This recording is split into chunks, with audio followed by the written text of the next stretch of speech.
Friends, പുതിയ വീഡിയോയിലേക്ക് എല്ലാവർക്കും സ്വാഗതം. നമ്മുടെ ലേഡി സൂപ്പർ സ്റ്റാറുകൾ മഞ്ജു വാര്യർ, ഭാവന, മീര യാസ്മിൻ ഒരു കാലഘട്ടത്തിൽ ഇവരെ പടങ്ങൾ എന്നൊക്കെ പറഞ്ഞ ഹരായിരുന്നു. വെച്ച് കഴിഞ്ഞാൽ നായകനുണ്ടെങ്കിൽ കൂടി ഇവർക്ക് നല്ല നായിക പ്രാധാന്യമുള്ള ക്യാരക്ടേഴ്സ് കൊടുത്ത് ഫിലിം ചെയ്തിരുന്നൊരു സമയം ഉണ്ടായിരുന്നു. മലയാള സിനിമയിൽ ഇവരേതായ വ്യക്തിമുദ്ര ഇവർ പതിപ്പിച്ചിട്ടുണ്ട്. ഒരുപാട് നല്ല പടങ്ങളുടെ ഭാഗമായിട്ടുണ്ട്. പെർഫോമൻസ് കൊണ്ട് നമ്മളെ അതിശയിപ്പിച്ചിട്ടുണ്ട്. ഇപ്പൊ കഴിഞ്ഞ വെള്ളിയാഴ്ച ഇവര് 3 പേര് മെയിൻ റോളിൽ ഇവർ തന്നെയാണ് മൂന്ന് പടത്തിലും മെയിൻ ക്യാരക്ടേഴ്സ് ആയിട്ട് വരുന്നത്. വെച്ച് കഴിഞ്ഞാൽ ഫുട്ടേജ് എന്ന പടത്തില് സൈജു ചേട്ട സംവിധാനം ചെയ്ത പടം. ഫുട്ടേജില് മഞ്ജു ചേച്ചി കുറച്ച് സമയമുള്ളൂ, പക്ഷെ ഗംഭീര പെർഫോമൻസ് ആയിരുന്നു. എടുത്തു പറയണം, എനിക്ക് ആള് കംബാക്ക് പോലെ എനിക്ക് തോന്നി. പക്ഷെ അങ്ങനത്തെ പടത്തിലൊക്കെ ആള് എന്തായാലും അതാളുടെ താല്പര്യമാണ്. എനിക്ക് നല്ല ക്യാരക്ടറാണ് ഉള്ള സമയം ആളൊന്ന് അടിച്ച് ഗംഭീരമായിട്ട് ചെയ്തിട്ടുണ്ട്. പക്ഷെ അങ്ങനത്തെ പടത്തിൽ ഒതുങ്ങിക്കൂടേണ്ട ആളാണോ മഞ്ജു ചേച്ചി എന്ന് എനിക്ക് തോന്നി. അതുകൊണ്ട് എൻ്റെ പേഴ്സണൽ ഒപ്പീനിയൻ ഷെയർ ചെയ്തതാണ് കേട്ടോ. പെർഫോമൻസ് ഒരു രക്ഷയില്ല. മഞ്ജു ചേച്ചിയുടെ പെർഫോമൻസ് നമ്മൾ കണ്ടിട്ടുണ്ട്, നമ്മളെ അതിശയിപ്പിച്ചിട്ടുണ്ട്. അത്രയും നല്ല രീതിയിൽ പെർഫോം ചെയ്യുന്ന ആളാണ്. ഒരു സ്പേസ് കിട്ടിക്കഴിഞ്ഞാൽ ഇടയ്ക്ക് കുറച്ച് പടങ്ങൾ ചെയ്തിട്ട് ആള് കുറച്ച് വെറുപ്പിക്കലും ചെയ്തിട്ടുണ്ട്. പക്ഷെ ആളെ കഴിവ് നമുക്കറിയാം, അത് പറഞ്ഞറിയിക്കേണ്ട കാര്യമില്ല. മലയാളി ഏറ്റെടുത്തതാണ്. നമ്മുടെ ലേഡി സൂപ്പർ സ്റ്റാർ തന്നെയാണ് മഞ്ജു ചേച്ചി, യാതൊരു സംശയമില്ല. അപ്പൊ ആളൊരു പടം കണ്ട് എനിക്ക് ഒരു നായിക പ്രാധാന്യമുള്ള പടമാണെന്ന് ഞാൻ വിചാരിച്ചു. പക്ഷെ ആളൊരു പടം കാണാത്തവർ കാണാനുള്ളൊരു സാധനം ഉണ്ട്. ഫുട്ടേജ് എനിക്ക് ഇഷ്ടപ്പെട്ടു പടം. പക്ഷെ നിങ്ങൾ ഉദ്ദേശിക്കുന്ന ടൈപ്പ് ഓഫ് മൂവി അല്ല. എൻ്റെ റിവ്യൂ എടുക്കുന്നുണ്ട്, ഇപ്പൊ ഒപ്പീനിയൻ എടുക്കുന്നുണ്ട്. നിങ്ങൾ പോയി കണ്ടിട്ട് നിങ്ങൾക്ക് പടം വേണമെങ്കിൽ കാണാം. പക്ഷെ ഫാമിലി കുട്ടികളൊന്നും ഞാൻ പ്രൊമോട്ട് ചെയ്യില്ല. പക്ഷെ ഒരു വിഭാഗം ആളുകൾക്ക് പടം കാണാൻ പറ്റും. ആ ഒരു സംഭവം ഇറക്ക് ഇത്രേ പറയുന്നുള്ളൂ. ആ രീതി ഡിഫറെന്റ് ടൈപ്പ് ഓഫ് മൂവീസ് കാണുന്ന ആളുകൾക്ക് ഇഷ്ടപ്പെടുന്ന ഒരു മൂവിയാണ്. ഈ പടം സൈജേട്ടയുടെ എഡിറ്ററാണ്. ഒരുപാട് പടങ്ങൾ എഡിറ്റ് ചെയ്തിട്ടുള്ള ആളാണ്. ഒക്കെ ബ്ലോക്ക് ബസ്റ്റർ ആയ പടങ്ങളാണ്. അപ്പൊ ആൾ ഡയറക്ട് ചെയ്യുന്ന ഒരു പടമാണ്. അപ്പൊ അതിൻ്റെതായ രീതിയിൽ ഒരു എഡിറ്റർ മൈൻഡ് സെറ്റ് എങ്ങനെയാണോ ആ രീതിയിലൊക്കെ ചെയ്തുള്ളൊരു പടം കൂടിയാണ്. അപ്പോൾ ഒരു പക്ഷെ ചിലർക്ക് ഇഷ്ടപ്പെടാം. ഞങ്ങൾ കണ്ട ആളുകൾ 3 പേരിൽ 2 പേർക്ക് ഇഷ്ടപ്പെട്ടു, ആൾക്ക് ഇഷ്ടപ്പെട്ടില്ല. അപ്പൊ അങ്ങനെയാണ്.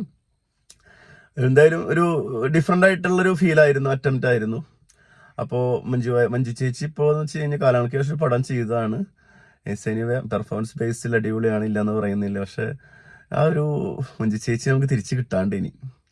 പക്ഷെ എന്തായാലും നല്ല ക്യാരക്ടേഴ്സും കാര്യങ്ങളൊക്കെ ആയിട്ട് നമുക്ക് വെയിറ്റ് ചെയ്യാം. ആളും കുറച്ച് കാലമായിട്ട് പടങ്ങൾ കമ്മിറ്റ് ചെയ്തിട്ടില്ലെന്ന് തോന്നി എനിക്ക്. ഇനി അത് പടം വരുമെന്ന് നമുക്ക് അറിയില്ല. പക്ഷെ നല്ലൊരു പടത്തിനായിട്ട് കാത്തിരിക്കുകയാണ്. അതുപോലെ തന്നെ ഈ ആഴ്ച റിലീസായ ഒരു പടമാണ് ഹണ്ട്. ഞാൻ പടം കണ്ടിട്ടേക്ക് അതിനെ കുറിച്ച് സംസാരിക്കാൻ സമയം കിട്ടിയിട്ടില്ല. കാരണം ഒരു ചിന്താമണി കൊലക്കേസിന് ശേഷം ഷാജി കൈലാസ് ഭാവന ഒന്നിക്കുന്ന ഹൊറർ ത്രില്ലർ പ്രേതം സയൻസ് ടെക്നോളജി ഒക്കെ വെച്ചിട്ടുള്ളൊരു പടം. പക്ഷെ ഒരുപാട് പ്രതീക്ഷയായിരുന്നു.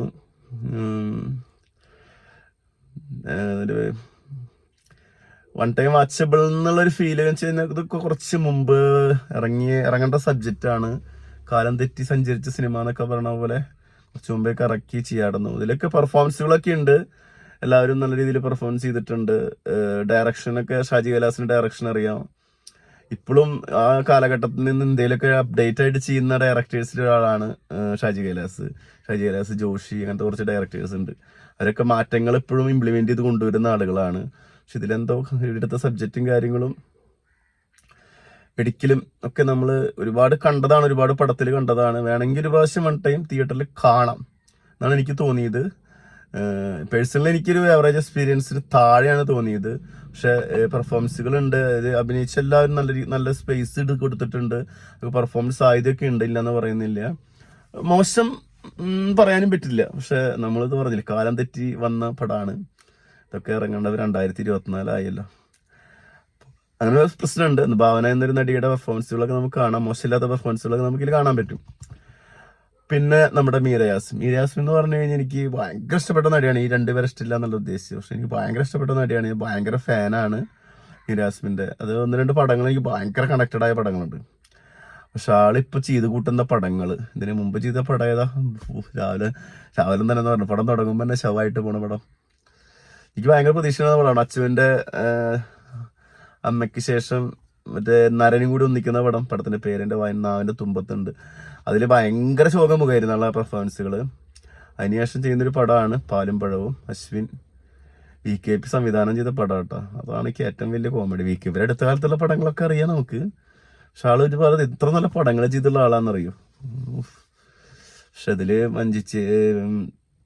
മീര യാസ്മിൻ പെർഫോമൻസ് ബേസിൽ ഭയങ്കരമായിട്ട് ആ പടം മറ്റൊരു പടങ്ങളെ അപേക്ഷിച്ച് നല്ല രീതിയിൽ ചെയ്തിട്ടുണ്ട്. അശ്വിൻ്റെ ക്യാരക്ടർ, രചന നാരായണൻ കൂടി, എല്ലാവരും, ഞാൻ ഓരോരുത്തർ പേരെടുത്ത് പറയുന്നില്ല, എല്ലാവരും, അശോകൻ, അനിയമ്പിള്ള രാജു, എല്ലാവരും നന്നായി ചെയ്തിട്ടുണ്ട്.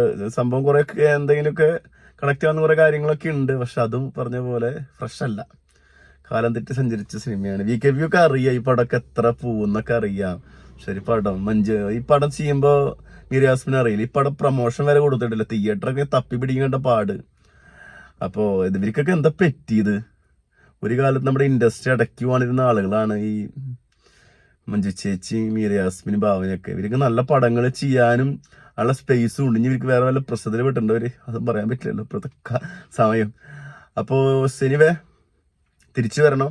നിങ്ങളുടെയൊക്കെ നല്ല നല്ല ക്യാരക്ടേഴ്സ് കാണാൻ വേണ്ടിയിട്ട് ഇവിടെ ഒരുപാട് പേര് വെയിറ്റിംഗ് ഉണ്ട്. മലയാള സിനിമ ഇൻഡസ്ട്രിയിൽ നിങ്ങളുടെ സ്പേസ് നിങ്ങൾ കണ്ടെത്തിയുള്ള ആളുകളാണ്. നിങ്ങളെ സപ്പോർട്ട് ചെയ്യുന്ന, പ്രൊമോട്ട് ചെയ്യുന്ന ആളുകളാണ് എല്ലാ മലയാളികളും.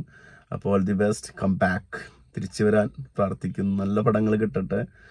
Okay, by.